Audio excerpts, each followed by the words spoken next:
other important things that we should be discussing. And we do, folks. We've had Eric last year. We've had, a few other people. We have Jeffrey Grupp coming in a few days. These are people that I've had before who are talking about this, and I think we should listen.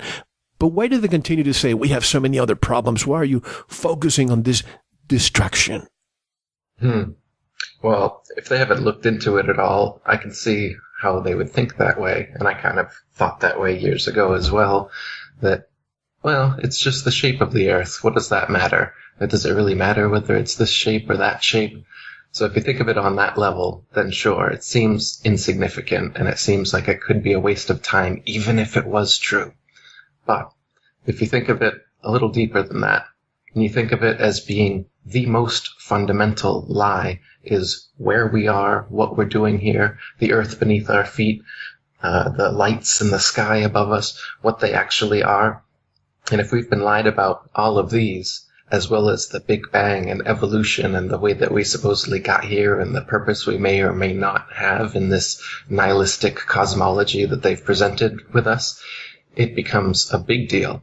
And when you look at the potential for a truth like this, a truth that has been suppressed for 500 years now, the flat earth truth, if that gets out and it is shown that every government, every university, every pundit, every television station is lying knowingly and censoring this truth, what happens when it actually gets out?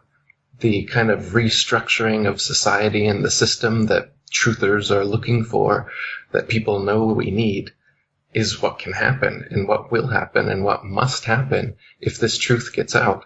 Because this is huge. It is the truth. I guarantee anyone who's never heard of this before, look into the flat earth. The earth is flat, just like it appears on the horizon.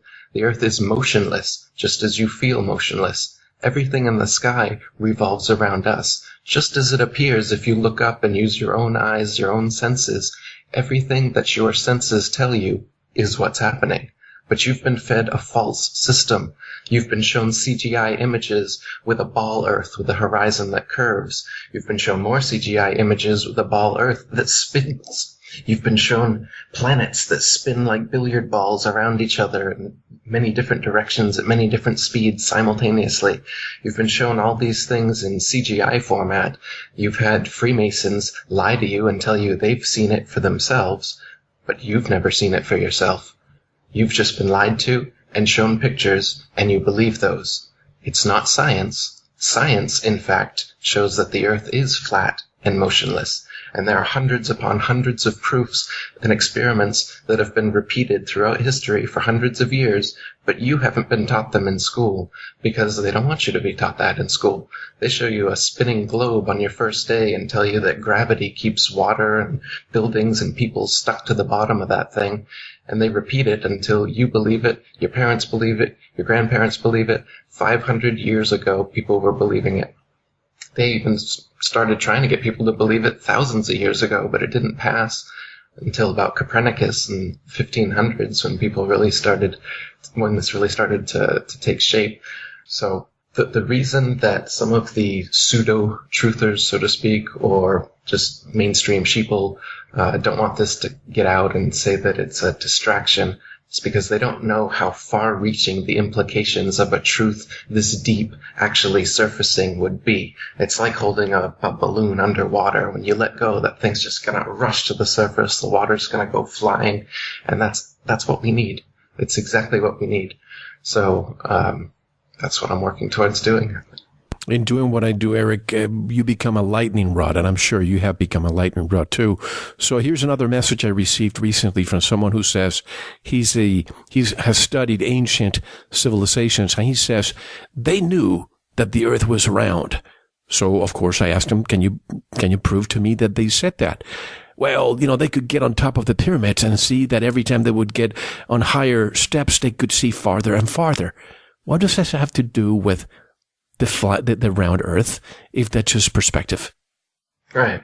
Yeah, Neil deGrasse Tyson was just on the Anthony Cumia show saying how at the Burj Khalifa tower in Dubai, if you go to the top of it, the sun sets 2 minutes later than at the bottom, and that proves that the Earth is a ball.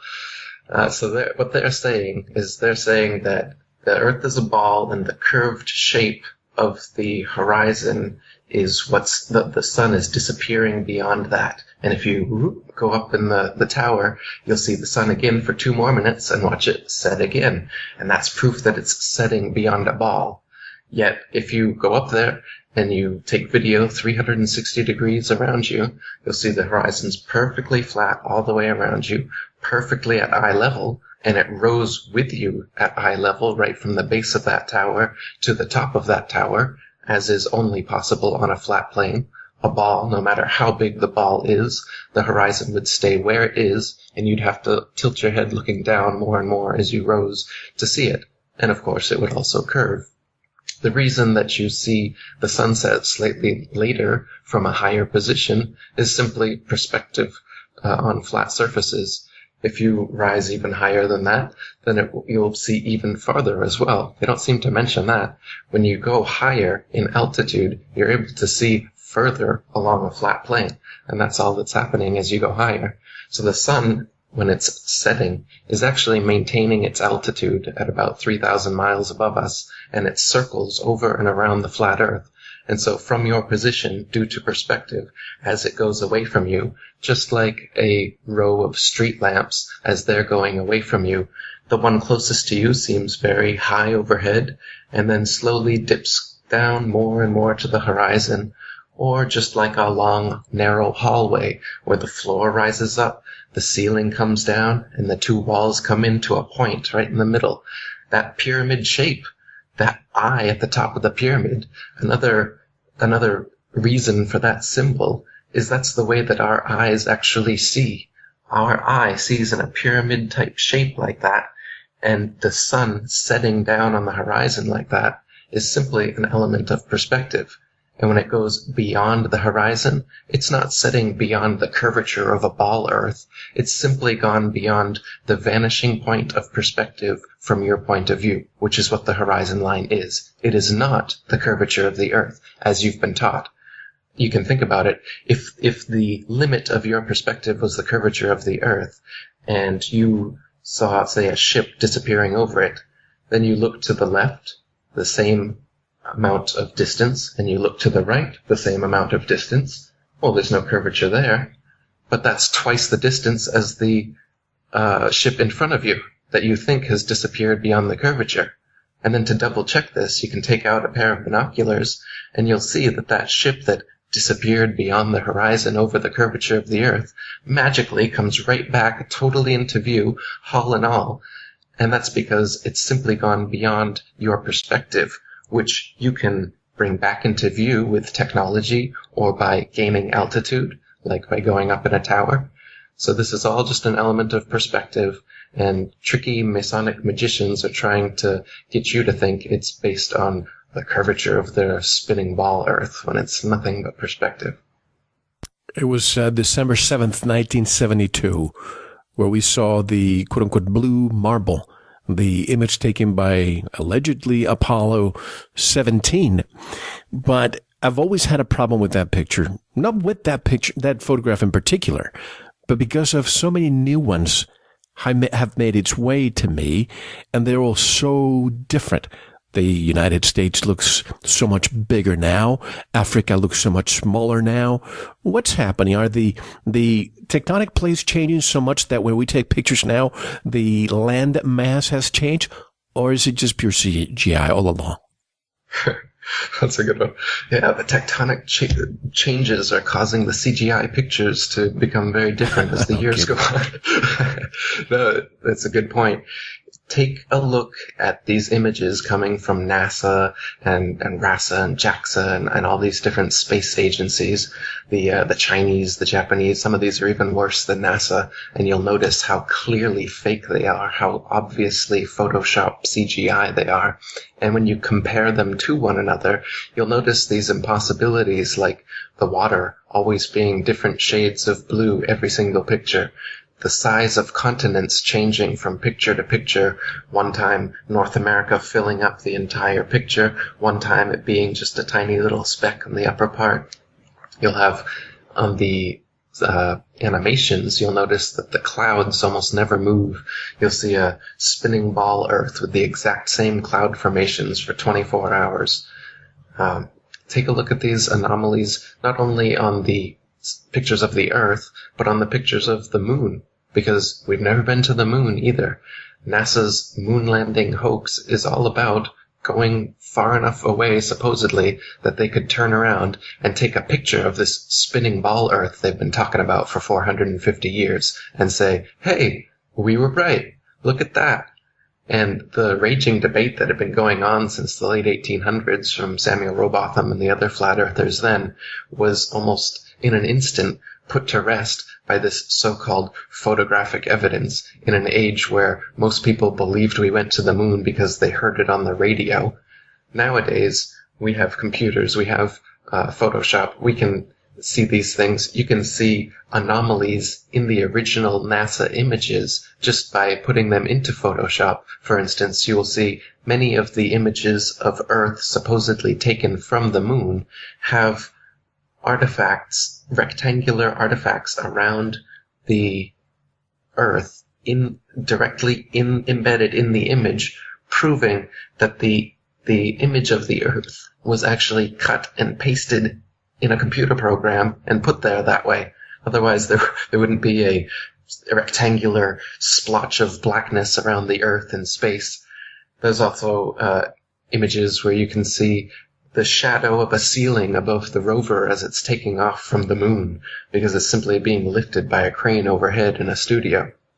Many of these things, these have all been exposed. This is common knowledge amongst us educated conspiracy folk that you like to ridicule and laugh at and call stupid flat earthers. But this is just a fact. You can't land on the moon. There's nothing to land on. It's just a light. And I can prove it to you right now. Go out on any afternoon and look at the moon. You'll see the blue of the sky through the part of the moon that isn't illuminated, proving that it couldn't be a solid sphere to land something on, but that it's just a light and you can see through it. People have photographed stars through the moon. You can see the blue of the sky through the moon during any waxing and waning cycle. You can see for yourself that it's a light, and it's casting its own light, unlike they tell us that it's a reflector of the sun's light. You can prove that its light is different from the sun's light. It's cold. If you take a thermometer and put it in the shade and another thermometer and put it in the direct moonlight, it's actually colder in direct moonlight, and the thermometer will go up in the shade, the exact opposite of the sun. It's like the yin-yang. If you picture the yin-yang symbolism in Chinese astrology, it's the sun and the moon circling around and over the flat earth. The yin and yang is everywhere in nature, in fact. The male, female, inhale, exhale, good, evil, up, down. But they do away with these things. They say there is no up and down, that everything's just relative. They say there is no good and evil, that they're all about moral relativity. They say there is no sun and moon yin-yang aspect, because the sun is actually really, really big and really, really far away, and the moon is really small but a bit closer. And from our faulty perspective, it just looks like they're exactly the same size in the sky. Once again, Masonic magicians lying to you so that you don't believe your own eyes, which tell you that the sun and the moon are equal, divine, balanced opposites in the sky, revolving over and around us, keeping time like a celestial clock and calendar. But instead, they just feed you these lies about spinning billiard balls, doing wobbling and tilting on their axis, doing all this nonsense to try and explain away all the bullshit that they're telling you. Everything you've heard, been taught about the ball Earth, all this wobbling and the tilting back and the spinning around the sun and the sun spinning around the galaxy, all these things, the ships disappearing over the horizon, these are all myths that you've been taught since school to weave in your head the idea that you do live on a spinning ball, even though there actually is no experimental evidence nor no sensory evidence to make you think that. Just teachers and NASA and textbooks and nonsense. You know, I something that has bothered me also is when I see the sun setting or the moon closer to the horizon, if the sun is 93 million miles away, why is it that it looks so big at the horizon level, just like the moon looks at the horizon level, almost the same size all the time to each other? That's right. They appear to be almost the same size at all times. It does change, and the changes are mostly due to the atmosphere. So I can show you a picture of the sun setting in the desert where it's very dry, and you'll see the sun shrink and shrink into a tiny, tiny pinprick before it disappears into the horizon. And then I can show you another video of on a more over the ocean, say, on a more humid day, the sun is going to actually expand a little bit due to the atmosphere and then disappear into the horizon like a big ball, as many people have seen it. But either way that it disappears, whether it disappears into a pinprick before leaving the horizon or it expands and goes down the horizon, it's simply moving away from your perspective, as we talked about. It's not actually going down, just like a row of street lamps aren't getting shorter and shorter as they get farther and farther away from you. It's just an element of perspective. Anything operates this way. I wonder if we called a railroad the actual rails, the manufacturer, if we asked them, do you factor in the curvature of the earth when you make them? And the answer is no. No, they don't. Canals, tunnels, railways, they do not have bridges. They don't have to factor in the curvature of the earth. The what bridges, the Golden Gate or the Punch Lane Bridge, I heard people say that, they say they factored in 2 inches for the curvature of the earth. That's one of the only ones I've ever heard people claim that they factored in curvature. But even the Suez Canal and all these different canals, railways, they admit that there's no allowance given for curvature. There's quotes in flat earth books for centuries from surveyors and engineers attesting to this.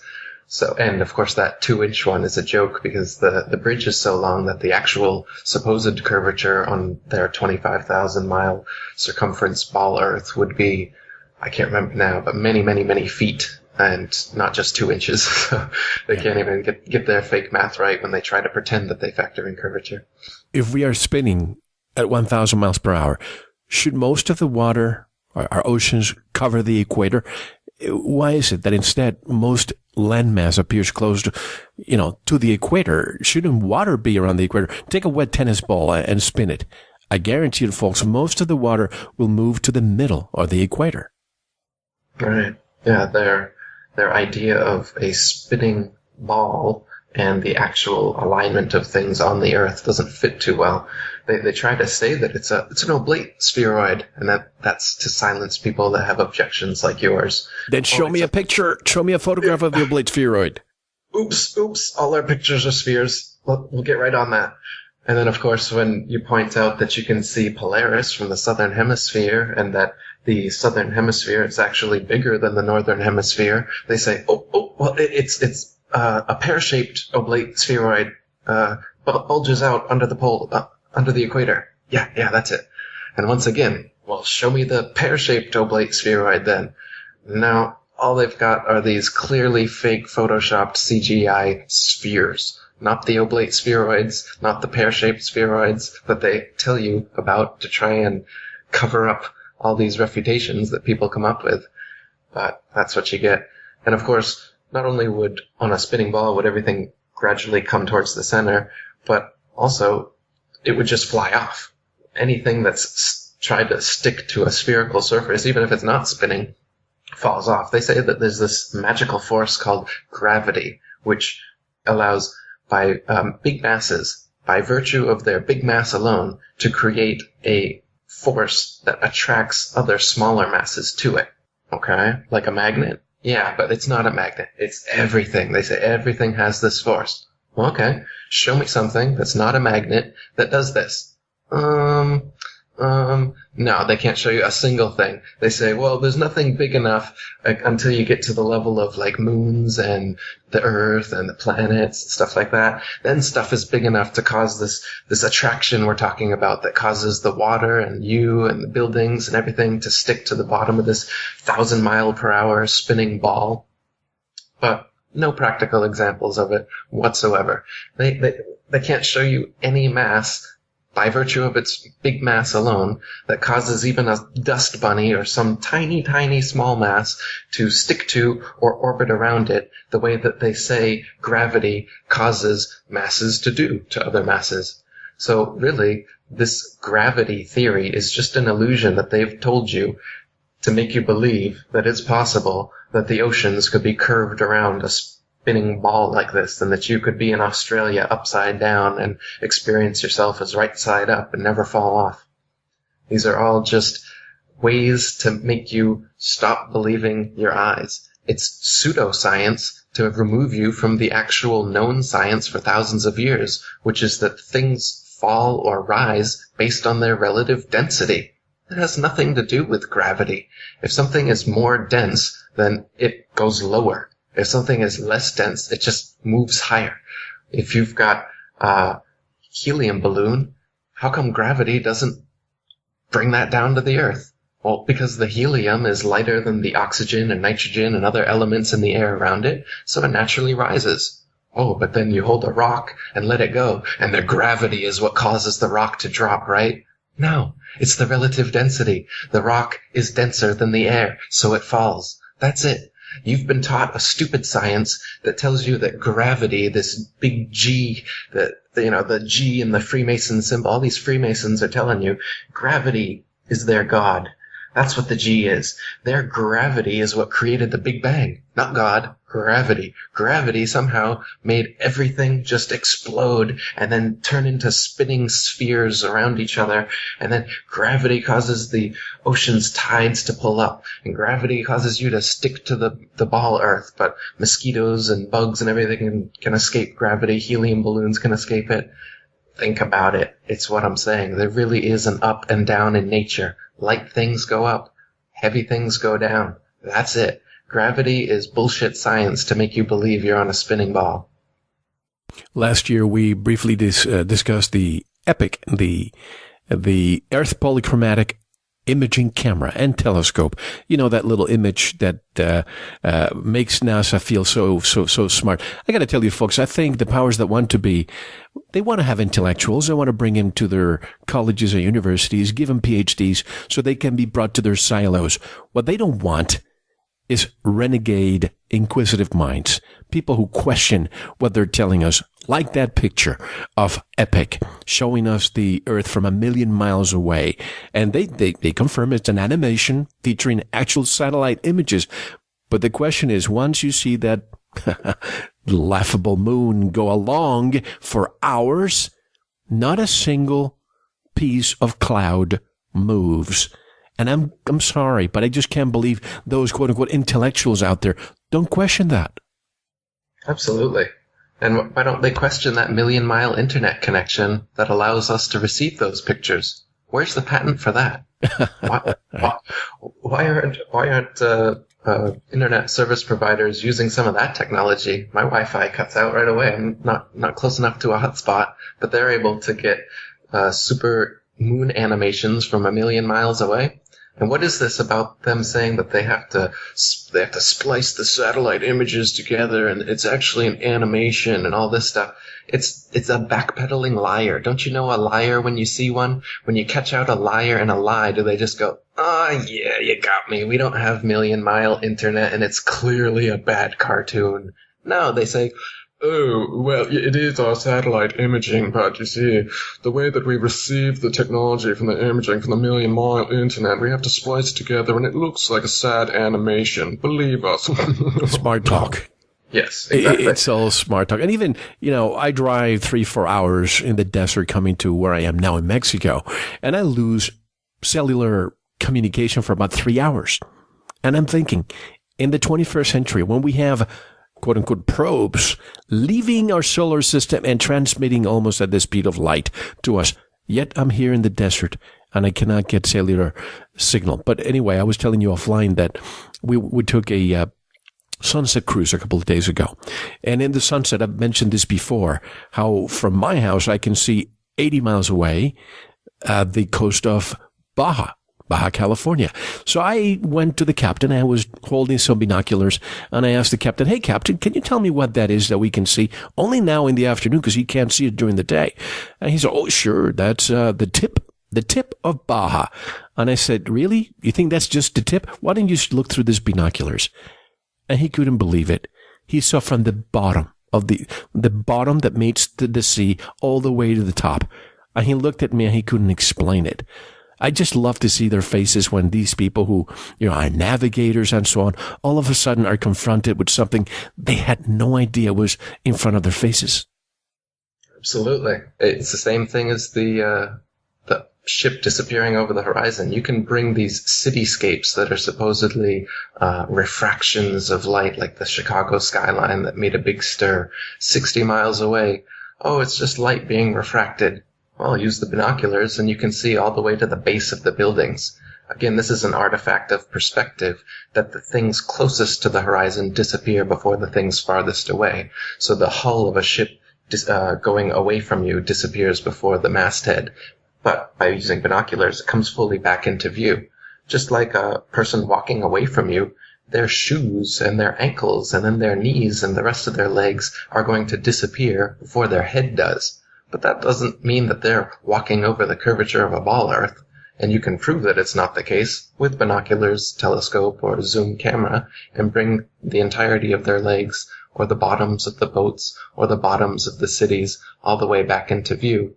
And then, watch the faces of the people that thought they were going to get just the tip. Are you telling me that the Chicago skyline was not a mirage? It wasn't. They're lying to you, Mel. And people don't question if it's a mirage. What is it really reflect? Where's the reflection? Where's the mirror? I mean, you can see in the desert from far away. You see mirage. You think it's water, but that's just the heat rising from the bottom of the hot pavement. But to see in the distance the top of the Sears Tower and call it a mirage, honestly, these people think that RQ is just the one of a lettuce. Well, and people will say, well, why can't I then see the top of Mount Everest then from That's where right. I am? Yeah. Well, because we've been taught that our eyesight is infinite. We've been taught that the closest star is 25 trillion miles away, and the light comes from 4.2 light years away from us. It has to take that much time just to reach our eyes. So we've been taught that our eyesight, especially with the aid of technology, should be able to see infinite distances. But again, you've been lied to. The stars are not that far away. You can zoom in on them with a P900 83 times zoom camera, and they are right in your face, looking like a prismatic, constantly changing disco ball of watery electricity. And that's what even the so-called planets look like. The so-called planets were always called wandering stars because they have more unique paths that they wander in the sky than the fixed stars. But when looked at through these instruments, they just look like lights in the sky. They do not at all look like spherical terra firma that you could land some masons on, as they'd like you to believe. And so when people ask you, why can't I see Everest from my balcony then? Again, perspective and the limited eyesight, even with a telescope, only allows us to see so far. The Earth is flat, but it's not completely flat. There's valleys, there's mountains, and you can only see so far before the converging skyline and the uprising ground meet on that horizon. Using a telescope, zooms it in and you're able to see a bit further. But thanks to the atmosphere and just the limits of our perspective and based on your altitude, you can see a lot further. Like if you take a balloon up 20 miles is about as high as we can get an amateur balloon. You can see for hundreds of miles. Again, because of altitude and perspective, not because you're somehow seeing over the curve of the ball, because you're not. Because you can see in those high altitude videos that the horizon has risen 20 miles up to your eye level. Again, impossible on a ball, no matter how big the ball is. And it's flat, 360 degrees around. So you're not just seeing hundreds of miles now because you're seeing over the curvature of the ball. No, your perspective is now greater because you've attained a higher altitude. And if you have a telescope from that altitude, maybe you could see Mount Everest. Nobody's actually tried that experiment. But as far as, seeing the Antarctic ice wall from your balcony, no, I mean, our eyesight is limited, and you've been lied to about how far light can travel. It can't travel trillions and trillions of miles, and the stars aren't that far away anyway. Plus, you have plenty of dust particles that prevent you from seeing so far away anyway. But, I saw somebody ask the other day, so where did John Glenn go on February 20th, 1962? What is the flat Earth explanation? Where do you think he went? We know he orbited the Earth, and this has been well documented. So does that prove anything? The fact that you're saying well documented and, these theories that they call 100% correct, can they prove it? Can we really prove anything beyond our planet if we can replicate an experiment in a controlled environment? It's just like we know the steel recovered from the World Trade Center was shipped to China. Of course, there was nothing there. Those towers dustified, but the lie was repeated so much that I even believed it. And even when I had Dr. Judy Wood on the show, and I said, what about the steel that was shipped to China? That's something I was told and I believed. This is what the media told. This doesn't make it a fact. Right, exactly. The actual physical evidence, they're always short on that stuff. When you ask NASA, hey, how about the telemetry data from the supposed rocket and shuttle that took you to the moon and back? Could we see the reels and reels of that? Oh, we lost it. Oh, that's too bad. How about the original moon landing footage? Could you show us the original tape so we can verify their authenticity? This $30 billion project you did 45 years ago and came back with really terrible black and white ghostly images of a recording that you forced the news agencies to do. Could we see the original that nobody has ever seen? Ooh, sorry, we lost that too. Oh, you lost that too. Oh, hey, we killed Osama bin Laden. Really? Could we see the body of that guy you've been traipsing through Iraq and Afghanistan, causing all these wars? Could we see the body? We dumped it in the ocean. Sorry. They're really short on physical evidence because when you're creating a bullshit story, you can't have physical evidence, can you? You can only have so-called evidence. You can only have the fabrications of evidence. That's why when you look at evolution theory, the so-called monkey and humanoid transitionary forms or dinosaurs and the supposed physical evidence that they give you for that, actual dinosaur bones? Well, the actual dinosaur bones, we keep those under a lock and key that no one in the public can ever or has ever seen. And instead we give you plaster of Paris molds that we assure you come from the original bones that you've never seen, but they are there. And as for Lucy and these Neanderthal man and all these other supposed transitional species, yeah, sorry about that, but it's just human bones mixed with ape bones, and we've been doing this for 150 years now, being exposed regularly, but we just keep doing it. And the great lie, if you just keep telling the same lie over and over again, even if all the physical evidence has been exposed as nonsense, they'll start to believe it just by the sheer weight of the propaganda. So as a truth seeker, I recommend people ask these questions and look for the physical evidence. Look for, aliens. Oh yeah, show me physical evidence of an alien. Still nothing. How many type in aliens? We must have millions and millions and millions of hits and people contacting aliens and all this stuff. Physical evidence, please? None. Okay. These kind of things are where you have to look. And that's where the flat earth it has reams of physical evidence. My latest book is 200 Proofs the Earth is Not a Spinning Ball. I came up with 200. Because William Carpenter came up with 100 back in the 1800s, and I wanted to double it. Somebody else could double mine.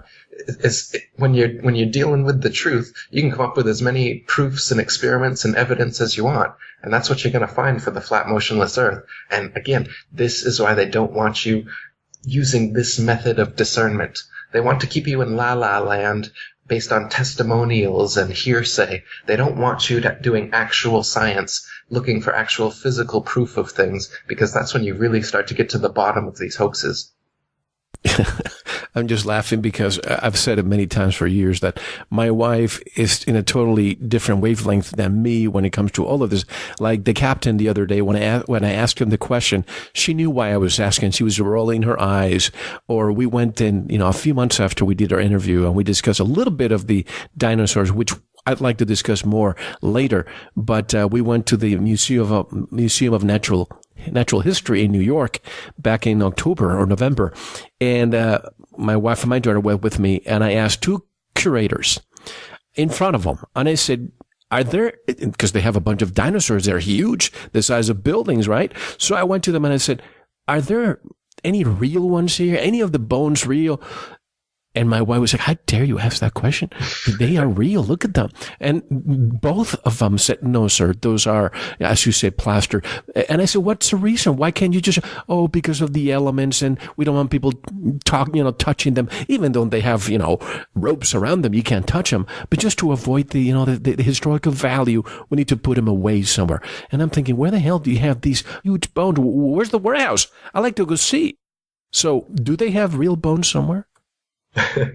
No, I mean, even longtime paleontology students have come out saying that they're trying to get a glimpse of these, but because they were critical of the establishment, they aren't allowed to see them either.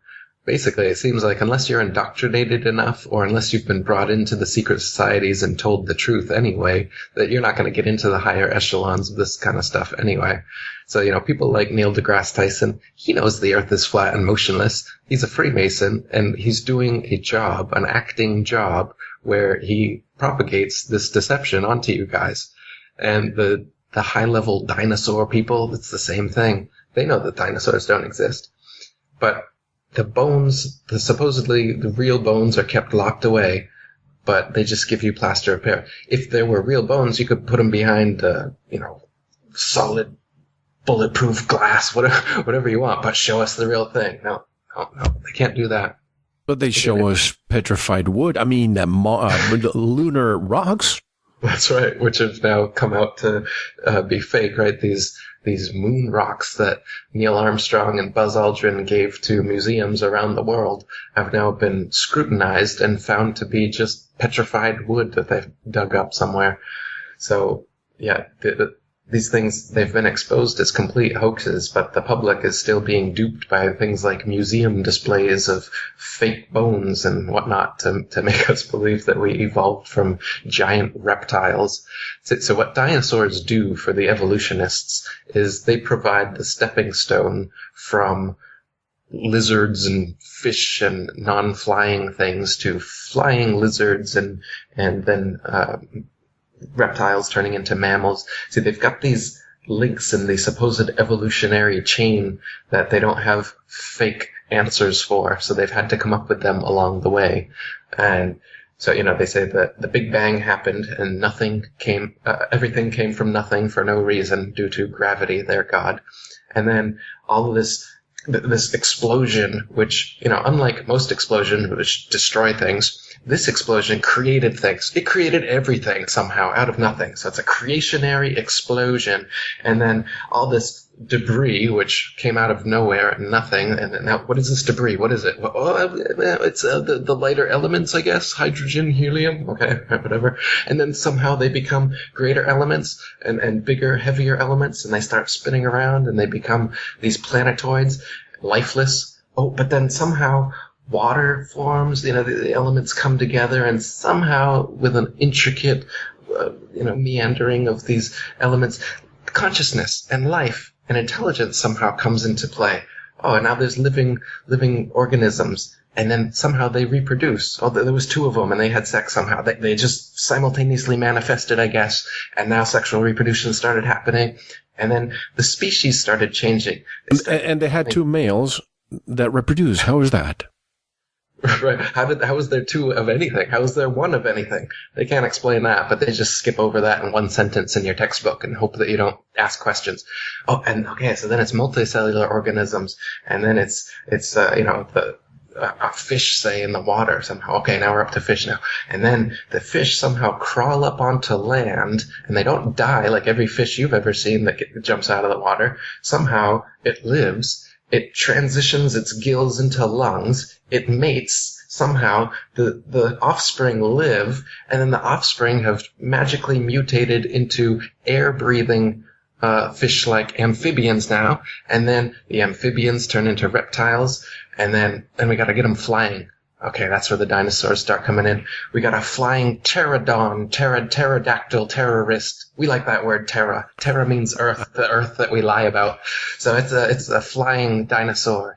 And then they got dinosaurs that supposedly had feathers that they're trying to convince you of. Feathers that fossilized 65 million years ago. And now we have proof that dinosaurs were the evolutionary link to feathered birds. Again, these have been exposed as hoaxes if you look into them. I won't get into it here. But then suddenly a meteorite comes. And what does the meteorite do besides reinforcing their bullshit spinning ball infinite universe? It does away with all of these supposed dinosaurs that existed. And cockroaches and frogs and other lizards and all the other stuff that's still alive today, those were able to survive the meteor. But somehow all those big, giant, ridiculous lizards that would topple under their own weight and whose bones couldn't possibly support their massive structures, those all went away. Except for some bones, which paleontologists find, not normal people, not everyday people tripping over them for thousands and thousands of years, but just interested parties for the past 150 years, the first dinosaur bone discovered shortly after the idea of evolution was introduced. So it's just a convenient, these supposed transitional forms, dinosaurs, the ape man, human man, all this stuff. This is just what they need to make their evolution idea seem plausible. And they fabricate the supposed evidence for you to make you believe in it. But when you look into the actual physical evidence that exists for these supposed transitional forms, or the history of the adaptation of species, has there ever been a species that turns into another species? Macroevolution? No. It's never happened. They have no proof of it. Microevolution, minor adaptations within species? Sure. But this is what they're trying to turn into macroevolution of everything that exists evolving from everything else that did exist, evolving from nothing and a big bang. So they get you to believe that the amazing connectivity, beauty, diversity of nature and the natural world, the intelligence, everything around you somehow came from nothing for no reason and out of an explosion that created it, and then it just evolved for no reason to have consciousness, life, and intelligence and have all this order and beauty and diversity that we have just by coincidence. It's random. Yep, it just happened. So what does this do? It's a nihilistic, atheistic cosmology that makes you a speck of dust. It makes God irrelevant. It makes him impossible. It makes you a purposeless, meaningless accident of an explosion that just happened to be now. So how do you live? How do you live your life when you believe that kind of cosmology? Well, it's all about me. Nothing really matters, so I might as well just have a good time, do what I want with my life, consume, which is exactly the way society is set up, and the way that the people who control society and who have fed you this myth for centuries anyway, that's what they want. And that's why you behave this way and think this way. And that's why you scoff at people that know that they were intelligently designed by an intelligent designer. That's why you scoff at people that know that we're on a flat, motionless earth. And you laugh your hearty spinning ball earther laugh where you think that you know something because you've seen CGI pictures and you believe that guy, Neil deGrasse Holt Tyson. And I tell people, because they say, Mel, so if you're not religious, that means you're an atheist. And the answer is absolutely not. I have never been an atheist. And yes, I abandoned organized religion a long time ago because I don't think that I should have a toll booth on my path to enlightenment. But essentially, what Eric is saying is the equivalent of me throwing a chalk on a blackboard and expecting the word God to show up. I think that's more probable than what they're saying.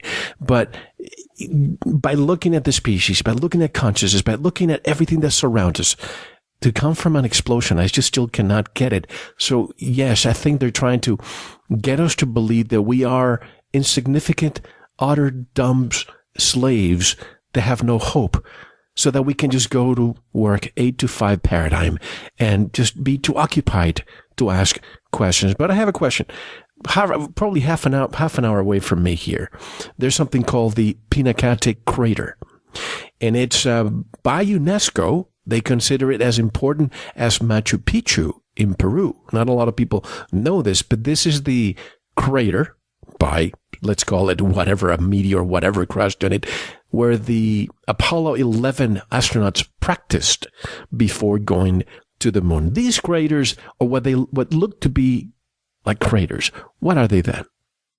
Yeah, so there's things that they call craters, which are holes in the earth, like a bowl shape, and right. Then there's little edges kind of up above the rest of the earth around them there. So in one way, it looks like it could have been caused based on an impact from above. Though another way it could be is, say, like a gas bubble from below, and that same kind of shape could be the resulting shape from some sort of phenomenon happening from below just as well. Like a sinkhole. Like a sinkhole. And if it was from, say, a burning rock from outer space, there should be huge, I mean, the rock itself should still be there if it caused that big of a depression, and there should also be huge chunks of it everywhere. Yet none of these supposed crater sites have anything of the sort. No big ball sitting in a hole, or even gigantic shards that we can still look at. Only, again, little pieces that they claim, oh, this is a meteorite, just like they claim the moon rocks. And same with the craters on the moon. If you look at the moon with your own eyes or with a telescope, there are potch marks of some kind there, but it's a foregone conclusion to say that they are craters formed during meteorite collisions. I mean, this is just an explanation that you've come up with. It's a possible explanation, but there's no physical evidence for that. None of us have ever seen a rock come from space and collide with the Earth, make a huge explosion, and then show us the rock sitting there so that we can verify that, yep, that was a big-ass rock that just came from outer space. It doesn't exist. We don't actually have that physical evidence to prove that such a thing exists. So what do we see around the world? These lights that we saw in Russia a few years back and Arizona a few weeks ago, what are these? Well, we've got shooting stars. Like I said, stars aren't actual terra firma, so when you see a light shoot from somewhere to somewhere else, it's simply that. It's simply a light shooting. It's not a rock in outer space coming somewhere. No, but the ones in Russia that actually broke school windows and it almost felt like an explosion. Right. And then you've got these ones where you can see mostly from Russia, it seems like, from dashboard cams, you'll see these burning balls of something coming, and yeah, they've even crashed windows and something. These, I think, are some sort of military thing that they're shooting to make us believe that meteorites exist, because they're always coming down at an angle like they've been shot from a plane. If meteorites existed and we were on a spinning ball Earth, then meteors should be shooting in every single direction possible, not always from the exact same direction coming down onto the Earth. There should be meteorites that go upwards, and ones that go diagonally upwards, and ones that go horizontal, and every other type of way, but we don't see that. So I'm quite skeptical of meteorites or asteroids or any sort of thing that they claim is up there floating around and comes down here and destroys dinosaurs, their other myth. They like to use their myths in conjunction like that. Two more questions.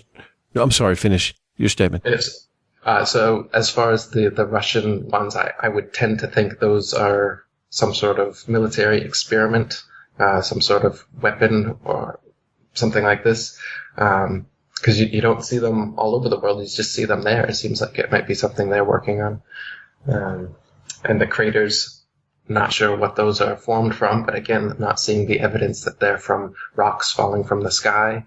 And for shooting stars, they say that those are comets, or that's another one. They say comets or whatever are asteroid rock formations that circle around us every so many years. But if we're spinning around the sun and the sun's spinning around the galaxy and all these motions are happening, why would comets have regular revolutions that we would see in such a cosmology? If the Earth was actually making all of those motions, we shouldn't ever come up across the same comets again. That makes more sense in a geocentric cosmology where everything in the heavens is revolving around us so that it could return at a regular time, like Halley's Comet or something like that. What about the Tunguska event in 1908 in Russia? What do you think caused that? Was that the supposed teleport? No, that was the Philadelphia experiment. What's the Tunguska one? It's an event. It was a large explosion that occurred near the Tunguska River, and it basically burned hundreds and hundreds of acres of forest there, and people as far as England saw the light. No, I haven't looked into that one. I'm not sure about that. That's fine. And just two more items before we take a quick break. Recently, you probably have seen these images of the Mars. Somebody pointed me into this. The Mars rover in Greenland. Google Images showing, how do we know? First of all, there may be, if Mars really exists, there may be some rovers there. But now that I saw these images of rovers in Greenland looking just like Mars, how do we know that these rovers are, in fact, not somewhere in a desert in California or Greenland or somewhere else on Earth? Exactly. Yeah, the Martian landscape looks incredibly like the hills of Arizona or Australia, right, or Ireland. Yeah, and if you just remove the red tint that's been added to these pictures in Photoshop, you'll see it looks exactly like the Earth. And they've just been After Effects to make it look kind of alien, as they do. But yeah, all the Mars rover shots, I mean, some of them are just straight up animations. They're not even video.